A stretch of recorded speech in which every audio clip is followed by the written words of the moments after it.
Inirereklamo ng ilang pasahero ang bagong traffic scheme ng Poso sa Dagupan City. Tutukan sa report.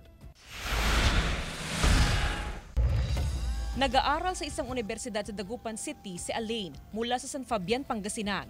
Perwisyo para sa kagaya niyang estudyante ang umiiral na traffic scheme ngayon sa lungsod. Mahirap talaga. Like, hassle siya kasi kumakain siya ng oras. Sa pamasahe rin kasi dumadagdag yung mga gastusin. Ganito rin ang sentimiento ng iba pang mga pasahero. Sa umiiral kasing traffic scheme sa syudad, hindi na muna pinapayagang makadiretso ang mga bus galing sa Baguio City at La Union sa A.B. Fernandez East.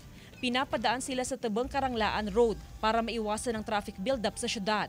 Bunsod nito, bumababa ng mga pasahero sa bahagi ng Tambak at sumasakay sa jeep na nakakadiretso sa A.B. Fernandez East. Dagdag gastos ito sa kanila. Batid ng Poso ang sentimiento ng mga pasahero, pero sa ngayon, ito lang daw ang nakikita nilang solusyon para maiwasan ang matinding trapiko sa syudad.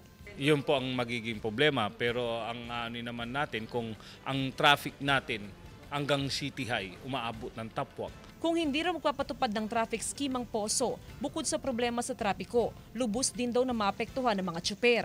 Liliit ang kanilang kita dahil ubos ang kanilang oras sa traffic. Wala ho tayong option kung sakaling ibabalik ho natin. Yung jeep at yung mga driver din ang kawawa.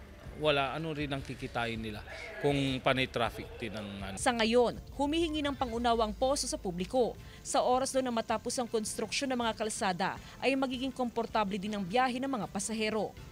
Kasama si Jing Dakanay, Jasmine Gabriel Galban, One North Central Luzon.